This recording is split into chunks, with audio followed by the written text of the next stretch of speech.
The hospital porter's pride and dignity. Stop the New World Order. Welcome to Panwo TV.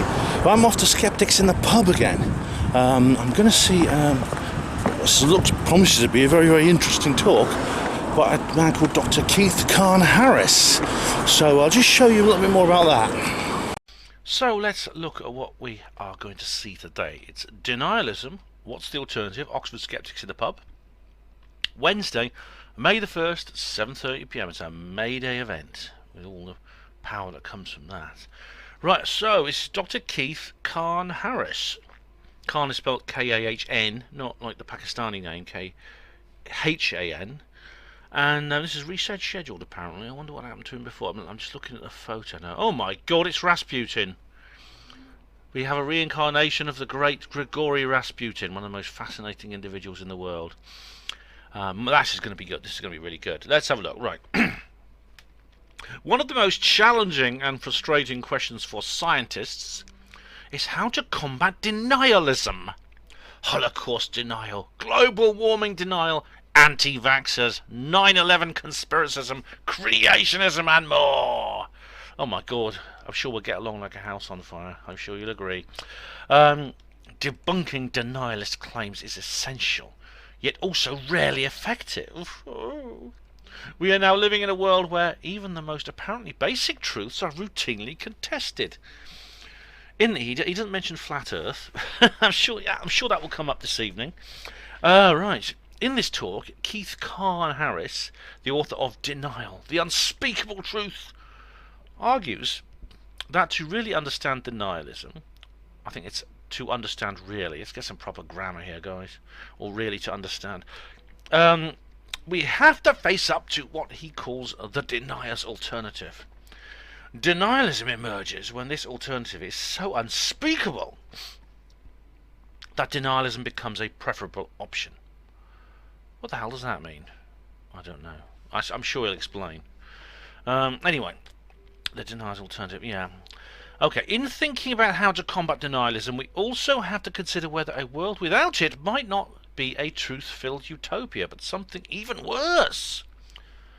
Oh my goodness, that's going to be interesting, because that goes against a lot of the skeptic propaganda that believe, they can create heaven on earth if you just let them have all the power.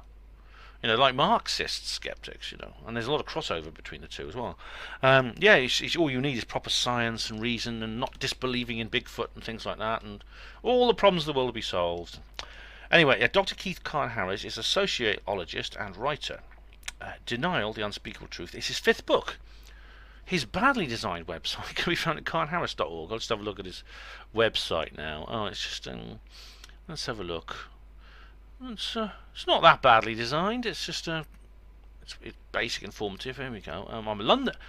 This is him talking now. I am a London-based sociologist and writer. I'm curious about what people do together in communities. I like to hear people's stories.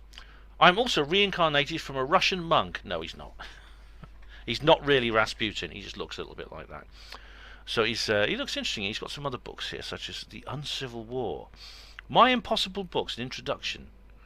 Judaism, that's right. Judaism, All That Matters, and Turbulent Times, memes. Oh my God! Oh, there seems like he's got quite a lot here. Oh, this is going to be interesting, I'm sure. So, well, there's only one thing to do. I'll have to head there. The question is, should I wear my disguise? Well, I missed May morning again. Now, it is, of course, the 1st of May, and this is in Oxford. It's a time of great celebration, a tradition that goes back over 500 years. People gather in the town centre, students and townsfolk alike, and they party all night. In the morning, the choir sings at the top of Magdalen Tower there. Now, I did come down here once, and I made a video. It was many years ago. It was pouring with rain, and the weather was quite nice this morning, actually, and it's actually raining slightly now. I did tell myself that if there was a good weather forecast, I would go to May morning again, and I didn't. I forgot all about it, just slipped my mind. Just other things I had to think about, stuff like that. Disclosure, Brexit, all the usual sort of things. But anyway, I'm heading for the St Aldate's Tavern to go to this Skeptics in the Pub event, Oxford Skeptics in the Pub. I haven't been for a while actually, not for quite a few. The last one I went to see, I think, was Mark Linus, which I think was last year sometime. I'm going again. Funnily enough, there's times when I could have gone, but Greenwich was on instead. To be honest, a lot of the speakers have not interested me much. They've not been the kind of speakers that have really caused me much interest. But this one does, Keith Kahn-Harris. Now, what he's got to talk about is specifically, I think, geared towards what the kind of things I do, the kind of things I talk about. He mentions denialism. Now, of course, denialism it's a dirty word, and I've got a feeling I'll say a bit more about that later, because the very term denialism, in a sense, is biased. It's partisan. It implies that there is a reality, and indeed, in the little blurb I read out, it indicates that Dr. Kahn-Harris has a bias from which he regards everything away from that as incorrect. Or it's kind of the typical skeptic position, really. You know, that the scientific method and all the things I went to in my skeptics talk. If you watch my Truth Seekers Northeast, if you watch the one I did there, that you can sometimes tell from the very language people use that they have this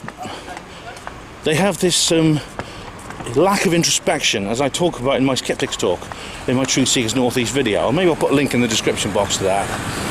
And they have a sort of lack of understanding of their own, I suppose, their own blinkers, their own particular intellectual black holes, as the philosopher Stephen Law called it. And I'll probably say more about that at the end, because I'm sure that will come out in his talk. Anyway, it's only about 20 past 6. I'm getting there early because it's the only way you get a seat. You have to get there early to get a decent seat, because the place really, they need a bigger venue. They really do. It gets completely packed out there, standing room only, by about 7:15. So I'm getting there nice and early. I don't really want to stand. Also gets very hot in there as well. So I'm sort of like, I've got my t-shirt and stuff on. Interesting, I've got that UFO Truth magazine t-shirt on, which I will be wearing. Now, that brings me on the subject of a disguise. I've decided not to go in disguise. Now, this is partly because it's uncomfortable to wear, especially when it's hot, and it will be hot and stuffy in there. And also, I think it's a kind of a test, because this is exactly this is probably the event, if I was going to be banned or turned away from the door, this is the event where I'm most likely to be. So this is kind of a test to see if I will be. I don't think, it's unlikely actually, because I don't have a reputation of a troublemaker. In fact, I'm willing to interact politely with the skeptic movement. In fact, just the other day, I was on the Be Reasonable podcast with Michael Marshall. It's on her Panmo Voice if you want to listen to it. And that is one of the official podcasts of the Merseyside Skeptic Society. They invited me on to talk about my beliefs, and I did, and I enjoyed it. It was good. It was a good discussion, polite discussion. So I don't know. I probably won't be kicked out actually, or turned away. It's unlikely. Like I say, if I am, I think it'll be very revealing about the skeptic movement in general, and the skeptics in the pub franchise and their attitudes. So fingers crossed. Obviously, if I am, it may make it a more interesting video. I'm not sure. Anyway, it's very nice here, going down by Oriel College. Always like it round here. It's much quieter than the other way, which is why I like it. Last time I came down here it was dark. Was it Mark Linus? I think it was. Must have been later, and it must have been a different time of year. It was dark. I remember I could hear the choir singing. Okay, so I'll get in there, get a drink in, see what I can find out, and just be myself. Someone asks me who I am, I'll say I'm Ben Jones. If they ask me about my T-shirt, I'll tell them. I'll say I write for this magazine. And I'll say, right, yes, this may not be the event for you, I think, Mr. Jones. It may be better if you came to one of our others. And I'll say, I'll kick up if they do that. But, because honestly, I would never do any harm. I mean, I've never done harm to anyone. I mean, at an event like this, and I always behave myself impeccably. I mean, if anything, I mean, it was weird because, I was banned from a conference last year. I think I may have mentioned this on the video. Was it the year before? I can't remember. I think it was the year before. It was the first actual Outer Limits magazine conference in Hull. I bought a ticket. I was going to go up there. I was going to stay with some friends and everything. Good job I didn't buy the coach ticket.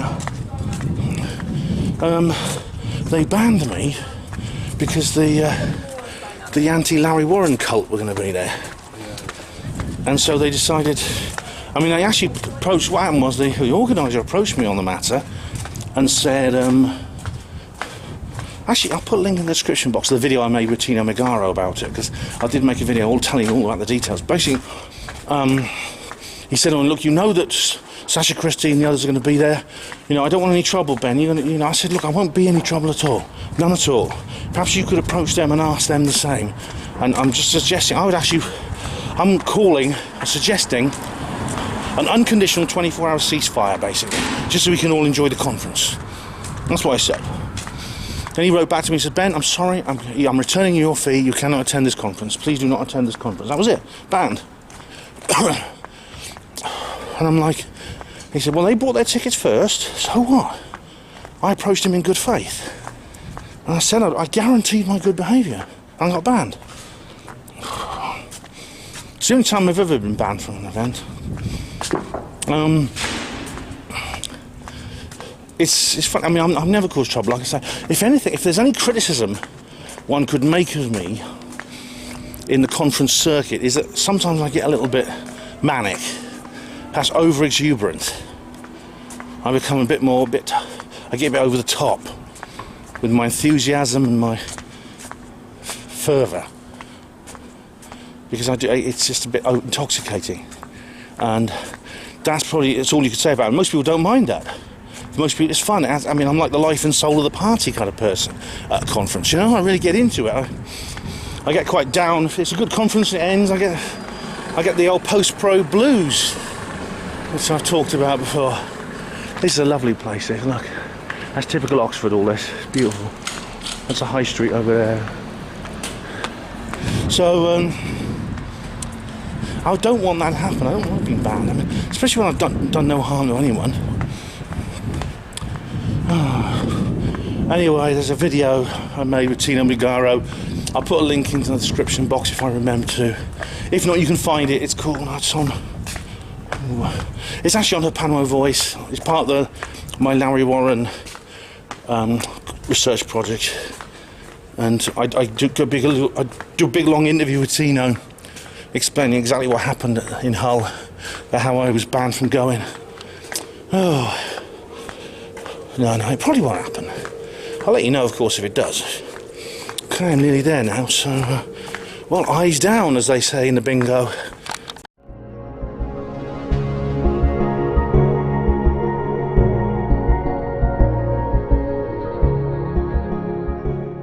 Well, I'm out. That's the St Aldate's Tavern behind me. I'm actually, I was not kicked out. In fact, everyone was absolutely fine there. I mean, I went in there and I sat down and I talked to the lady who runs it. Now, just get my notes out. One moment. Good old-fashioned paper notes. Can't beat them.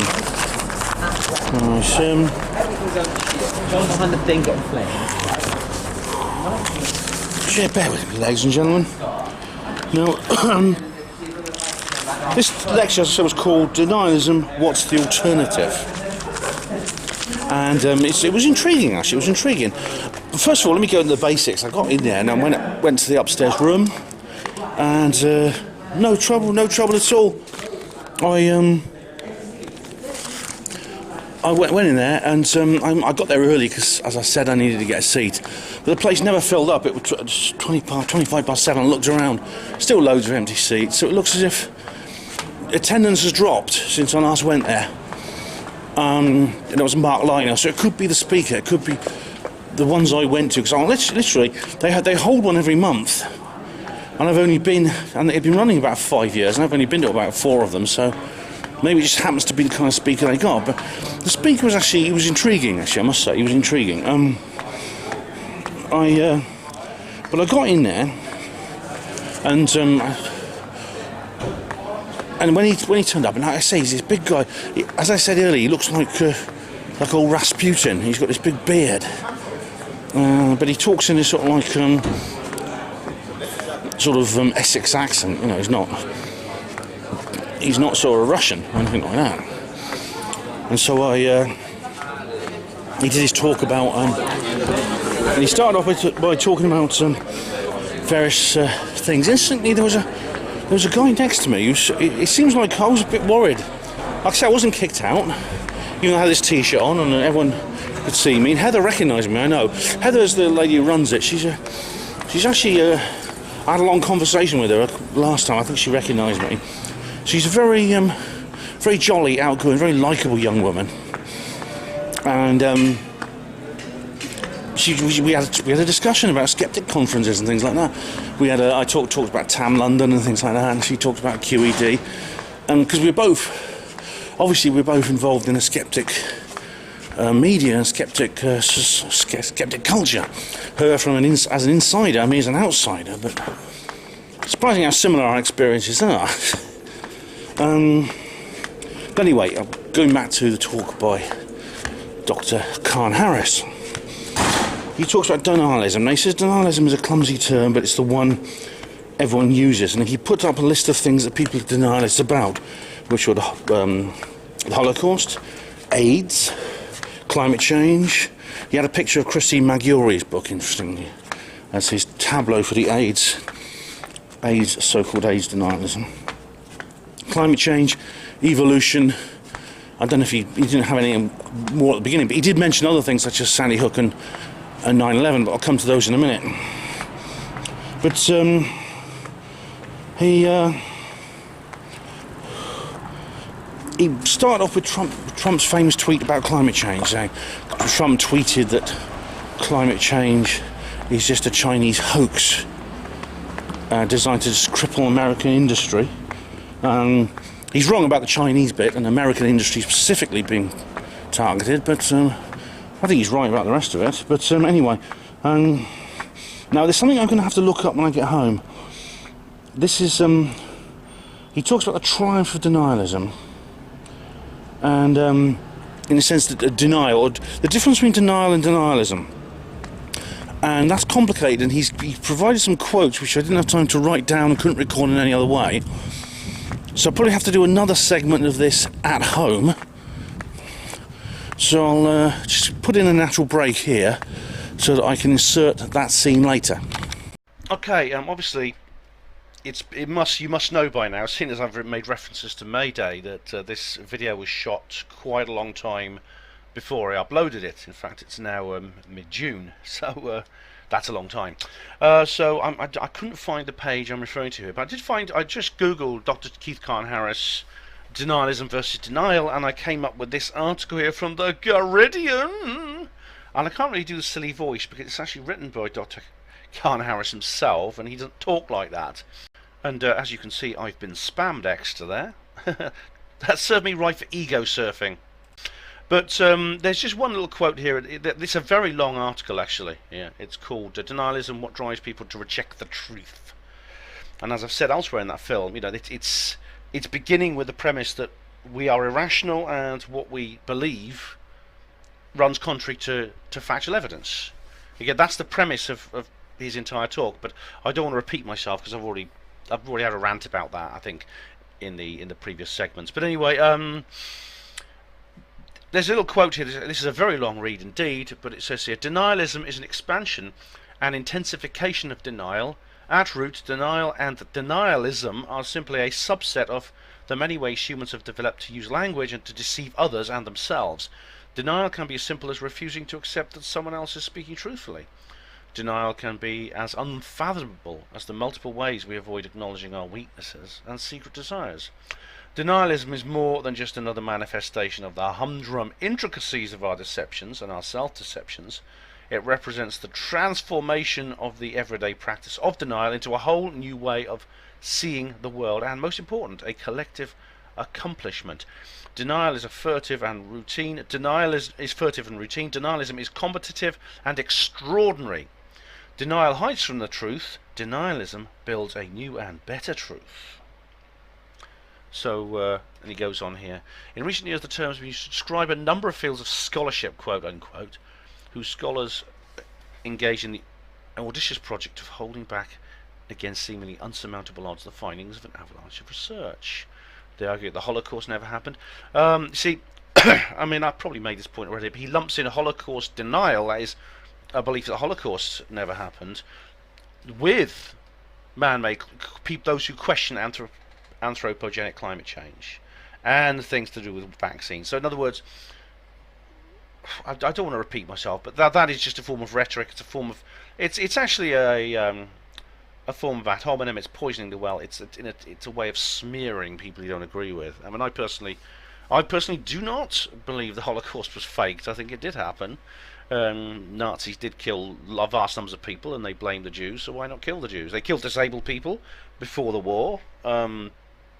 Action T4. I've talked about that already. And so yeah, but then I don't believe that really is it's something that should be addressed factually, and it certainly should not be used to take a big paintbrush of evil and smear people who say, well, even people who do question the Holocaust. I wouldn't attack them personally in the way that they have been attacked, but to take that and then apply it to those who, people like Dr. David Bellamy, Dr. Andrew Wakefield, people like that who questioned climate change, have questioned vaccines, and to add the term denier onto them is, I think, an extremely disreputable thing.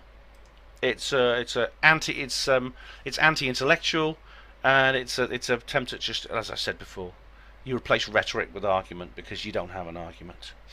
He's basically saying, yeah, that the denial versus denialism. Now, I mean, I might say this in the other scene, so you might hear me say this twice, but I mean, a good example of denial would be like people. It's a natural human reaction. People, like on the Titanic, where the ship's sinking, and the band they just play, the string quartet, it's famous. There's a famous scene in the movie, in the James Cameron film. The band, the string quartet, is just playing while the ship's going down.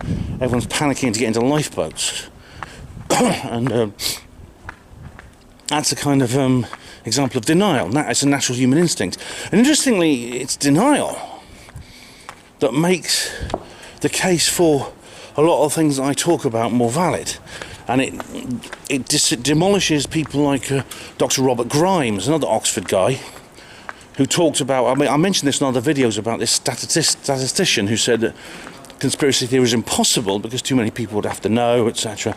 Well, denial is the kind of like, almost like the Milgram experiment, not quite, it's not an exact analogy, but it's kind of like the basic human psychology that allows these things to happen, that allows our own nature to work against us when it comes to these kinds of things.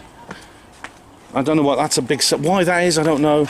It's a big subject. It could be to do with the fact that we're living in an unnatural society. We're not living in a human society for which humans were essentially evolved for. We're living in this Illuminati occupied society, which is, at a very fundamental level, is what is causing this division, this living against the grain kind of situation we're in. But that's a story for another time. So I've got to look up for these quotes. Stanley Cohen and Mark and Chris Hoofnagel. Anyway, he talks about an example of denial was this. There's this book called Neighbours, not the Australian soap opera. It's a book. It was written by someone in Poland, and it's become enormously controversial in Poland. There's an English translation you can get. Now, basically what happened was, it describes a pogrom against a Jewish community in 1941, but pogrom, essentially, the word pogrom means something which is spontaneous and not organised, really. What he said that in 1941 there's this town in Poland where the citizens of that town, the residents of the town, rose up and exterminated, wiped out, killed every single one of their Jewish fellow residents. No one told them to do this. There was no the Nazis didn't do it. The Nazis didn't tell them to do it. They just did it spontaneously. And this has become kind of like a taboo subject. I mean, he said that people in the town, he went to the town, people still know that it happened, and they don't like talking about it. I think Ayn Rand said something similar. He's in Atlas Shrugged. It was like a scene where someone says, people get angry with you now for saying things everybody knows, but they just don't want to. And that's you get that everywhere, don't you? Everyone knows it, but just don't talk about it. And there was another example. Was this book by a sociologist? He's a sociologist, Kahn-Harris. So he read this book by this Norwegian sociologist who was talking about climate change. And you know my opinions on climate change. But there was definitely a situation where snowfall has been reduced in some parts of Norway over the last few years. And the people there, and snow is very important to them for their tourism, for their industry, and it's just part of their identity, the natural world. And they see the snow falling. They know less snow is falling. They know some of the ski slopes have had to shut down, but they just don't talk about it. They may mention it, but if they try to attach it to the climate change issue, they just go quiet and they stop. They just change the subject. It's a very fundamental area of human psychology. And, sociology maybe too. It's really trying to get some more light so I can read my notes. So that's it. And he talks about, and it's funny because the whole term to me, denial and denialism, and I'll say more at the end of this, is essentially a dysphomism. It's a piece of Orwellian jargon, in a way. And it's an important point, is something he'll talk about later. But then he himself says, he seems to have an awareness of the power of Orwellian language, because he says that, they don't call themselves Holocaust deniers, they call themselves the Institute for Historical Revisionism. Which is kind of like he's making the point that, they're making the point they've given themselves this euphemistic cuddly name, where actually what they're doing is denying the Holocaust. There's another one called climate change, right? The climate change, the group that's denying climate change is called the Global Warming Policy Foundation. And that's one of the techniques, he says, that denialists use. So he says that, and the thing about it was, I felt awkward. But it wasn't that awkward, because later on I found out differently. But anyway, I was looking at this tableau he put up of all these different kind of things that people are denialists of. There was about 5 different things there, 5 or 6, and I realised I was one of these denialists for at least 4 of them. And I thought, my God, when it comes to AIDS, I'll tell you what they are. I'll tell you what they are now, so I don't have to remember it later. I'm sorry, this is not always sequential, these sort of things. The AIDS thing, I think there was questions that need to be answered. I think Christine Maggiore made some mistakes. I used to believe her more. Now I think that I'm more interested in the connection between AIDS and the biowarfare program, rather than the AIDS being non-existent, or the HIV not causing it. Climate change, already. Evolution, well, you saw my thing about Professor John Lennox. Yes, I questioned some of the fundamentals of evolution. What were the others? He gave a list of them. AIDS, yeah, and yes, the Holocaust itself. Right, I'm not a Holocaust denier. I think the Nazis did want the Jews out of the way, and they tried to get them out of the way. I think some of the details of the Holocaust may need to be examined. I believe in a completely free and open discussion of these things. I think that is the answer. However, the Nazis didn't like the Jews. They did want them out of the way, and they killed them in vast numbers. They did everything they could to make their lives a misery, including the taking of life. So I'm not a Holocaust denier. What else was there? I think so. Yeah, I mean, I think actually it was the Holocaust was the only thing I didn't agree with. So I'm one of these denialists. So this is amazing. It's because he says something very interesting here. He says he cites the Denial movie, which I've done a review of, and as I've explained, and I may not put a link in the description box to this, it's pretty clear that it is very one-sided, and I did say that. I thought it was a very bad film. I thought it was very biased. Coming from an objective point of view, it was a piece of propaganda. But he says the denialist techniques. He says radical doubt. That means putting the bar so high that no one can cross over it. He says obsession with detail, and he goes into the Denial movie, and also the creationist idea of the evolution of the I, which is a bit of a simplistic argument, to be honest. But then he's not. His point now, his whole work is not about the facts. I'll say that more about that in a minute. But then he says. He says conspiracist thinking. He says that basically, you'll find that people don't believe in climate change. They all think that the climate scientists are funded by Soros and things like that. And he talks about soft conspiracies as well. And he explained a little bit about what that meant, and it kind of meant denial. It meant about tacit and subconscious collaboration. So I thought to myself, he's in a sense discrediting his own argument, because he's saying that people themselves who are involved in denial, are they themselves. So the people who are debunking are themselves theorising a denial. Sorry if I think I got that right. Sorry, I'm not being very clear. And he talked about post-truth. Now, post-truth was the word of the year. Oxford English Dictionary's word of the year a couple of years ago. I think it was 2016 or 2017. I wrote an article about it on Panwo Voice, and he says that and I did a whole thing about that, and he talks about uncomfortable facts.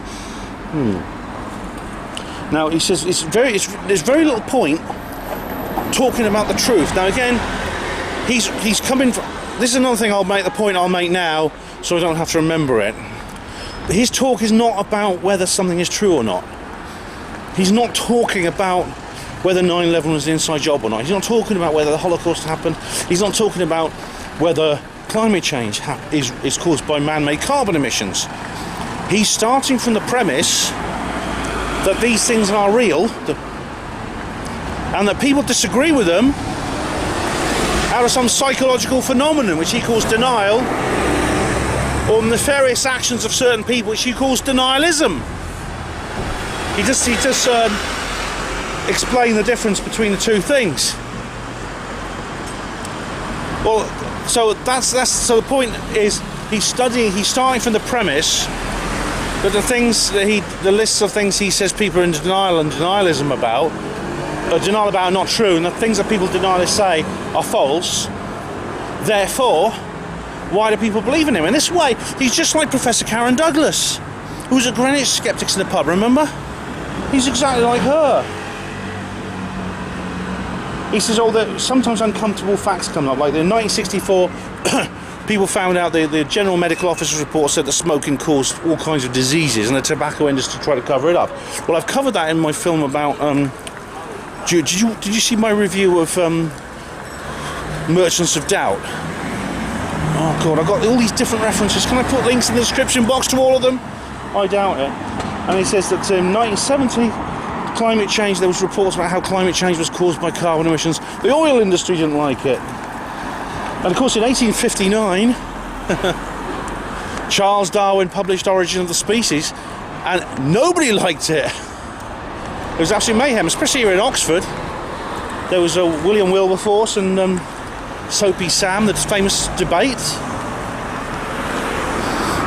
at the Science Museum. And so he says that putting the truth out is not really an option. You can't, putting the truth out doesn't convince people. What he calls the truth, he says he uses the word truth. And again, I'm relaying this information from his point of view, which is that he's not interested in the facts. In fact, he went on the Truth Jihad programme with Kevin Barrett. I don't know if you've ever watched that or listened to it. It's a good programme. It's a bit like a Panmo Radio, actually. And he said he'd go on there, but he didn't want to discuss any of the facts. And what he wants to do is talk about this as a psychosocial phenomenon, a cultural meme. That's what he's seeing this in the same way that Professor Karen Douglas does. It's not about facts. It's about why it is that it makes people tick. What makes people tick? Why is it people have adopted these ideas that he considers insane? You see what I mean? Back on Magdalen Bridge now. It's amazing how quickly they clean up from May morning. Actually, it's really amazing. It's really quite. I'm quite impressed, I must say. I hope you can all hear me. I'm speaking louder, so you can actually hear what I'm saying as I walk home. Quite a long walk. I mean, this is. I've made so many notes. I might have to do. So I'm already going to do a couple of additional studio scenes. I might have to just decide to do even more. Anyway.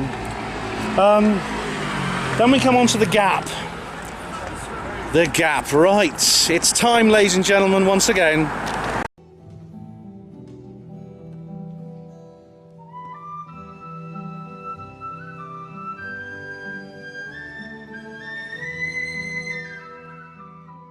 I'm a little way from the main road. That's Magdalen Bridge there, but I've come down this little alleyway down to leading to the boat place, because I can't have a Boudica moment on a busy public street.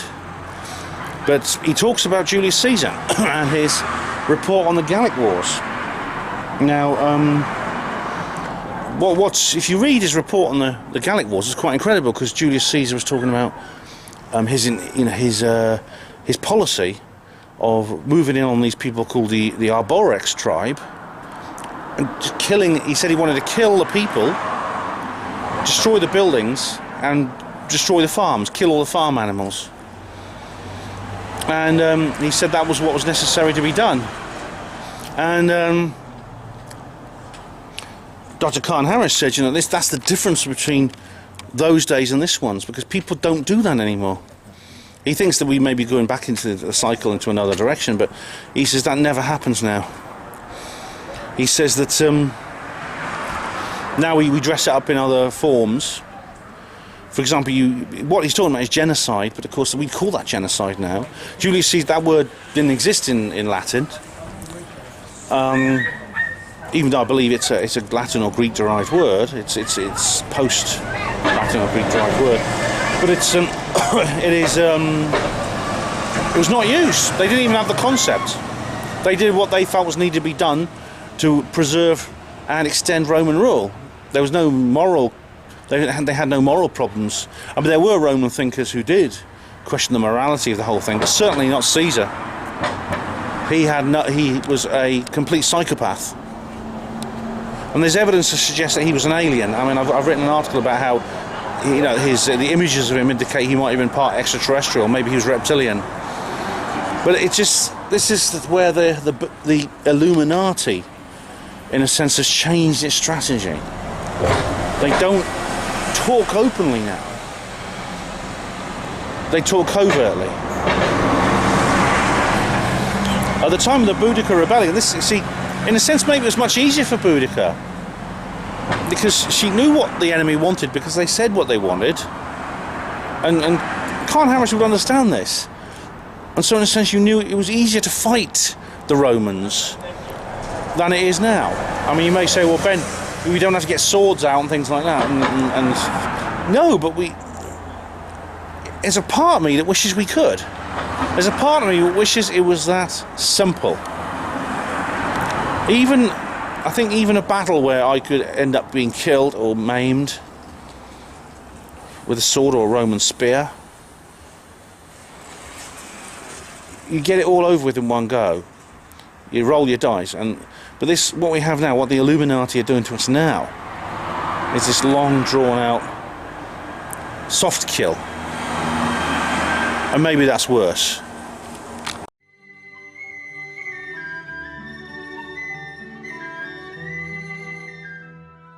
Another example Kahn-Harris gave of this sort of thing, he says we're now moving into a different kind of era. He says we're moving into the post-truth or post-denialism. Now what that means is basically we're becoming more like Caesar.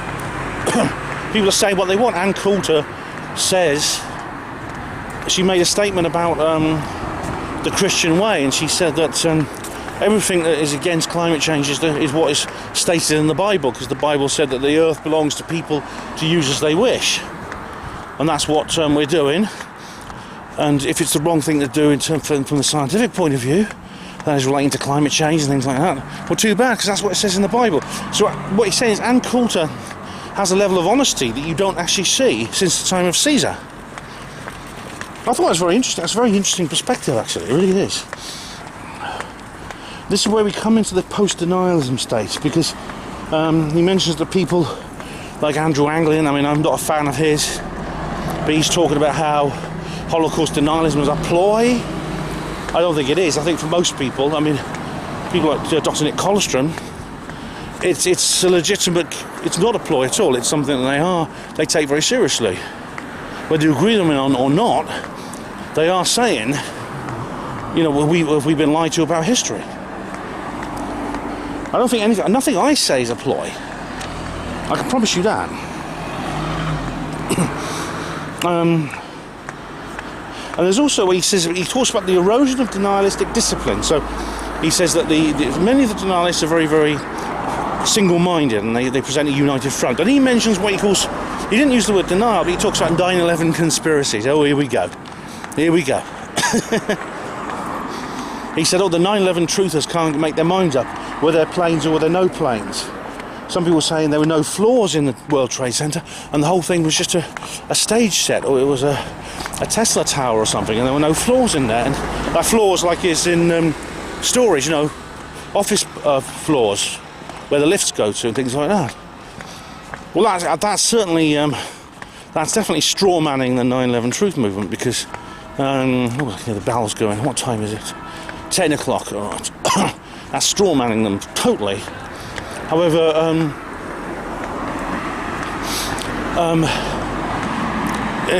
he obviously doesn't understand, because he's not involved in this very deeply. But I mean, I can explain exactly where all this comes from, and it's got a lot to do with counterintelligence operations within the 9/11 truth movement. Quite frankly, I don't say that sort of thing lightly, do I?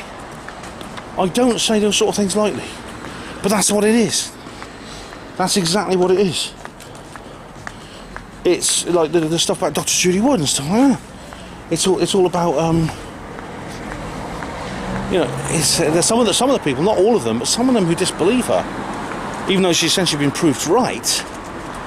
I think are put in there deliberately to stir up trouble. But that's something I could never talk to him about, because it involves a factual discussion of the evidence for 9/11.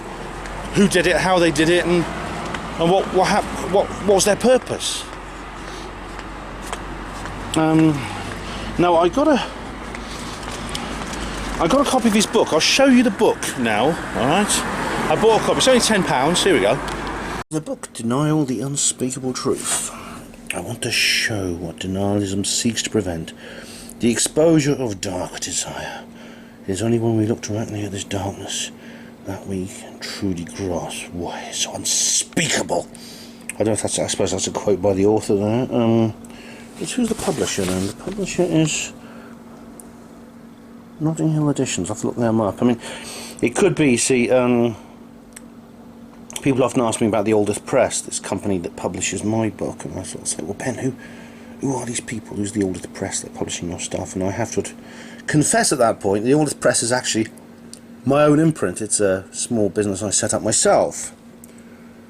Denialism, the unspeakable truth. Keith Kahn-Harris. The Holocaust never happened. The planet isn't warming. Vaccines harm children. The Earth is flat. Denialism comes in many forms, often dressed in the garb of scholarly research. The garb of scholarship or research, pardon me. It's certainly insidious and pernicious. What if, as Keith Kahn-Harris asks, it actually cloaks much darker, unspeakable desires? If denialists could speak from the heart, what would we hear? Kahn-Harris sets out not to unpick denialists' arguments, but to expose what lies behind them. The conclusions he reaches are shocking and uncomfortable. In a world of fake news and post-truth, are the denialists about to secure victory? I must admit, firstly, this book, I'm a person who loves books. I mean, when I say I love books, I love reading, obviously. I write books, of course, but I love books as objects, as simply as, in terms of how they're made, or also, I think, they have an aesthetics of their own, regardless of their content, and this is an absolutely lovely book. It'd be very easy for him to produce a cheap paperback like I've done, but he's produced this hardback here with a fabric cover, and it's got really nice pages with nice paper. And look at this here. Look at this.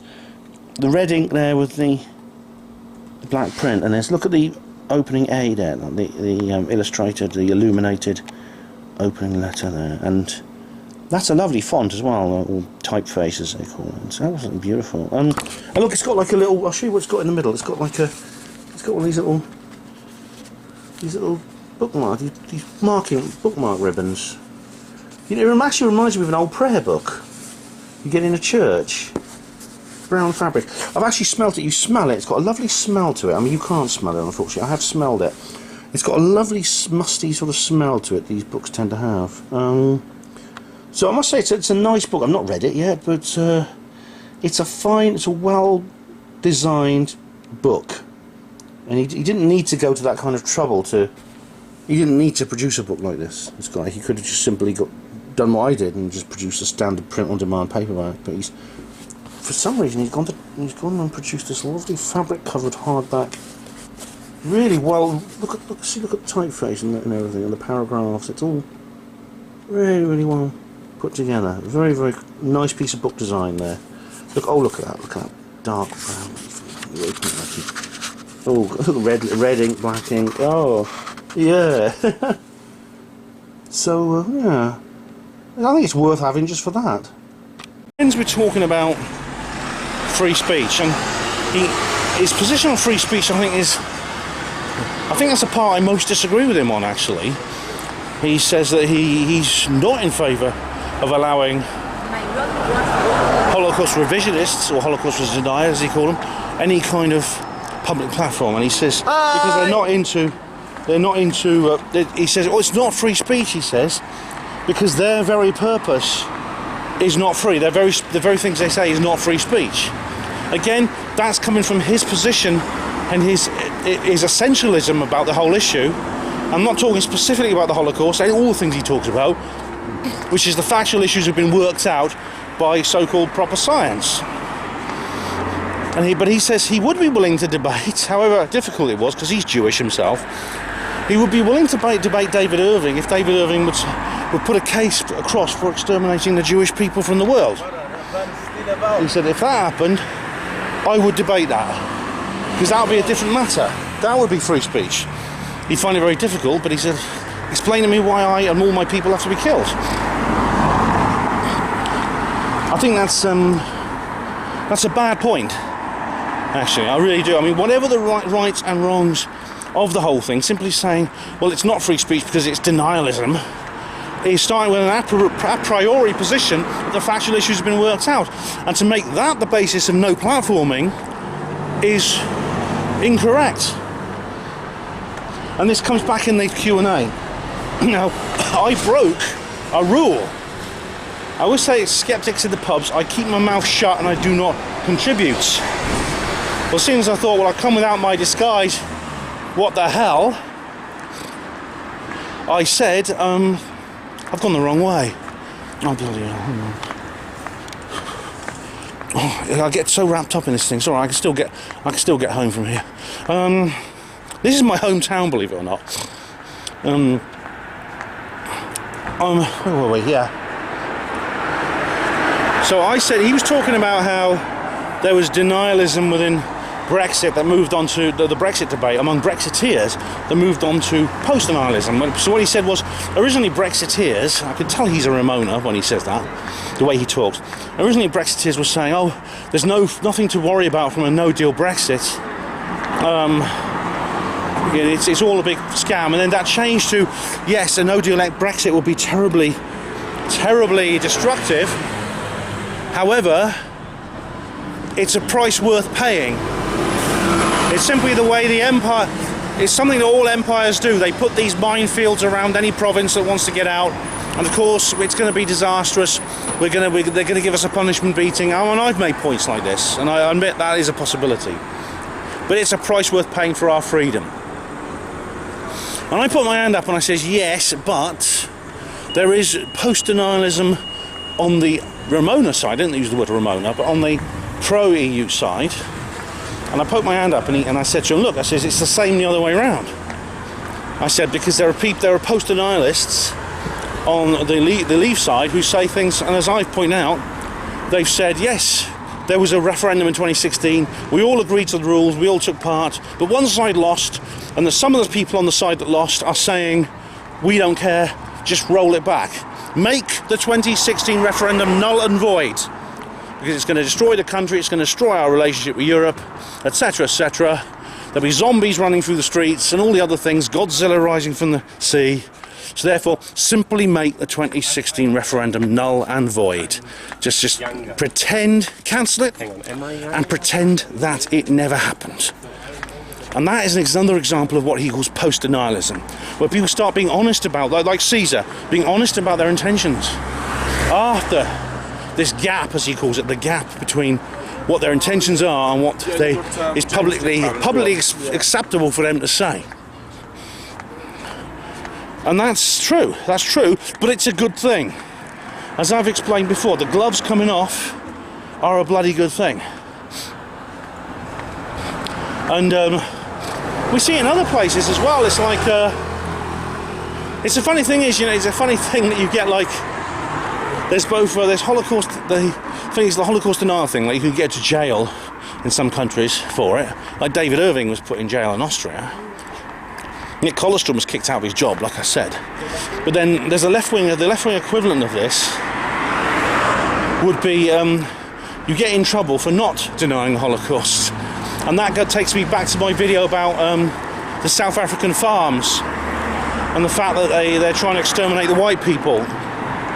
So again, there's denialism there for people who are saying, well, it's not really happening, we don't really want it. But there are people quite openly saying, not just in South Africa, but in other parts of the world, saying, okay, it is happening, it's a good thing. We need to rid the world of white people. Now, this happens whether it's about Brexit, whether it's about South Africa, whether it's about anything. It doesn't matter what it's about. I think it's a healthy sign. And as I said before, I wish we had Caesar today. I wish the Illuminati would give us a Caesar, because he'd be far easier to fight without all this slippery Orwellian kind of head messing, whether it's through organised religion, whether it's through cultural Marxism, whether all these other tricks that they use. It's far more difficult to beat, and that's why they use it. One guy made the point that I was already thinking, and he's absolutely right, is that these very, very terms, denialism, post-denialism, they're simply ad hominems. It's simply a derogatory word that is used to brand people you don't agree with. And as he said, I think it's a valid description for the methodologies that people use, not their conclusions, but their methodologies. But then, of course, he himself won't discuss facts of the case. His agreement for going on Truth Jihad Radio with Kevin Barrett, which I'll listen to now, was that we mustn't talk about the facts.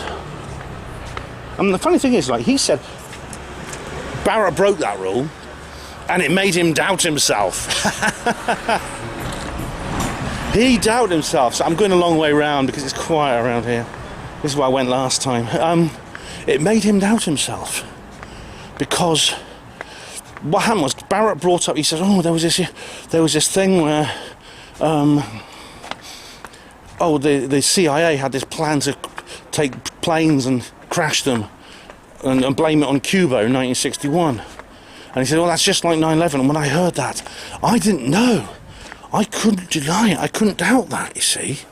And he said, that made me doubt myself. I can't remember what it's called. I immediately stuck my hand up and said, Operation Northwards. And he said, oh, thank you. And he made a note. He made a note on his phone. So maybe, have I red-pilled Keith Kahn-Harris? Ooh, you never know. Jam Noise actually managed to red-pill someone on her channel. It's quite an interesting video she made about it. Anyway, then the discussion of Alex Jones. He said, oh, this really causes trouble. Like, Alex Jones caused people to receive threats. People who'd lost children. Right. And again, he assumes that the official story for Sandy Hook was true. Now, Alex Jones is currently being sued by some people, by a group of people who claim to be the parents of the Sandy Hook children. I've always liked Alex Jones. I've always said his method, the way he handled that, he handled it the wrong way. For example, he made the point, oh, these aren't homes where these people's addresses are, but they were PO boxes where they could be intercepted, where the people themselves could be traced, or they could be picked up when they come to collect their mail by people who wanted to harass them and stuff like this. I think this is the case that this class action lawsuit against Alex Jones is making. I know that's controversial, and some of you won't like what I'm saying. Some of you on both sides of the debate won't like what I'm saying, and maybe I should cover that again in a future video. That's a big one. But anyway, there is no discussion about the factual issues of Sandy Hook. As far as you're concerned, it's Alex Jones being a shock jock and putting out lies in order of something that definitely did happen in exactly the way the official story says it happened. That's his premise. That's his foundation. That's his essentialism of his entire work. So in a sense, I'm almost not criticising him over that, because it's not that it's something he's omitted. He's omitted. It's something that's simply beyond what he has actually said is part of what his studies involve. Then in the Q&A, there was more talk about no platforming, about general no platforming this time. He says he's divided over it. So he's not certain whether it's the right thing to do. However, he made it clear, because he talks about what it means. He said, well, how much good has it done us? The thing is, there's too many platforms now. If people get kicked off Twitter, they go on to Gab and things like that. And David Irving still does talks. So his opposition to no platforming is not a moral question, it's a practical one. It's the practicalities of no platforming that he's objected to. And what he's saying is, if he could make no platforming work, he would do it. And of course, I totally disagree with that. On a moral basis. There was a discussion of choices of... someone asked a good question, choices of denialism. Which denialisms do you choose? And he says, oh, with certain communities are more likely to choose some denialisms than others. So the white nationalists and radical Islamists both tend to gravitate towards Holocaust denialism. He says more women are into anti-vaxxing vaccines than men, because it involves children and things like that. He has 9/11 Truth. Oh, it's almost all men. He doesn't mention Dr. Judy Wood, of course, who's one of the most important figures in 9/11 Truth. And then finally, there's a talk about some of the audience asked. There's a guy sitting next to me actually. Now he was reading a book by Peter Hitchens. I noticed he was reading Destruction of Liberty by Peter Hitchens. I thought, oh, blimey. And there was another guy sitting behind me who asked me about my T-shirt. And it turns out he's been involved in Contact International and he used to read UFO magazine. He wanted to know about UFO Truth, and I told him it's kind of like Gary Heseltine's carrying it on from Graham Birdsall. And I was like, blimey. And I said to him, I'm glad I'm not the only one from the other side in this room. And he sort of looked around himself and went, I told him about dreaming saucers as well. We had a long conversation about that. So it wasn't what I expected in there. Anyway, they asked about the Peterson-Zizek debate. Now, this Dr. Jordan Peterson has debated Slavoj Zizek. And I've actually watched it, and it was quite unintelligible. I have to watch it again. Really, it's not Peterson who's unintelligible, it was Zizek. Now, he has a famous speech impediment. He sounds like Daffy Duck, people say. But It's not his speech impediment that made him very difficult to understand. It's his general style of speech. I've always found Zizek difficult to follow. Very difficult to follow. Just the way he talks and stuff. He did this interview with Owen Jones. I almost said Alex Jones there. Owen Jones. You couldn't have two more Joneses. They're so much different, could you? So Zizek was like, he's very, very difficult to follow. And there was this guy that did a good discussion. The guy who was reading the Peter Hitchens book, he said, but in a sense, he made the point. Basically, it was in my head, but he was articulating it a lot better. Can I get in the vlog? Sorry, you want to be hello? Hello, mate. How are you, mate? You alright? Oh yeah, this is Panwo TV on YouTube. If you want to be on. Oh, perfect, mate. How many subs you have? About 6,000-7,000 now. Oh shit, 7,000 subs, mate. He's the social psychopath you should see, mate. Hello, how are you? Hello, man. I'm very well. Sorry, man. Sorry to interrupt. It's all right. See you then. Pleasure, mate. Bye bye. At least they didn't. Oh, good. At least they didn't ask for my autograph. Anyway, I was talking about paradigms. Now, this bloke, right? He asked a very good question. So I'm going to go down there in a minute, but I'll wait. And he talks about how science itself is a form of authority, just like religion, and that people within science experience denialism when one paradigm shifts to another. And it says that no one wants to be the guy who has to tell everyone else they're wrong, but he says all scientific conclusions are provisional. Yet they're not treated as provisional, they're treated as truth, such as evolution, such as relativity, such as Newton's laws, etc. And that was a very, very good point. And what did he say? I can't remember exactly what Kahn-Harris said about it. Anyway, it's very good. I'm just going to stop here because I'm going to have to probably put more in, because I'll probably have to do a bit of studio work on this. I don't have an awful lot to add, actually. Just I've had a quick skim through some of the articles on his blog. He writes for the Jewish Chronicle, the Garidian, as we've seen, something called Fathom Journal. But he writes about Jewish matters an awful lot. Like, if you're the right kind of Jew, you're empowering racists. That's just the title. That's what I'm saying. And the quote-unquote right kind of Jew. I don't know what he means by that. But I haven't read that one particularly. And there's all kinds of removing certain kinds of Jews from anti-racist protection is wrong. I didn't think anyone was removed from anti-racist protection apart from white people who've never been in that protection anyway. No deal Brexit, the new World War III. Oh God, blimey! I'm not gonna. I could have a field day on that. And he's written some other books. He's got a book called Strange Hate: Anti-Semitism, Racism, and the Limits of Diversity. Oh my God, that could. I mean, the subtitle I think could make him an enemy of the left as well as the right. He's got one called Uncivil War: The Israel Conflict in the Jewish Community. Alright. And My Impossible Books, an introduction. Alright. Judaism, All That Matters.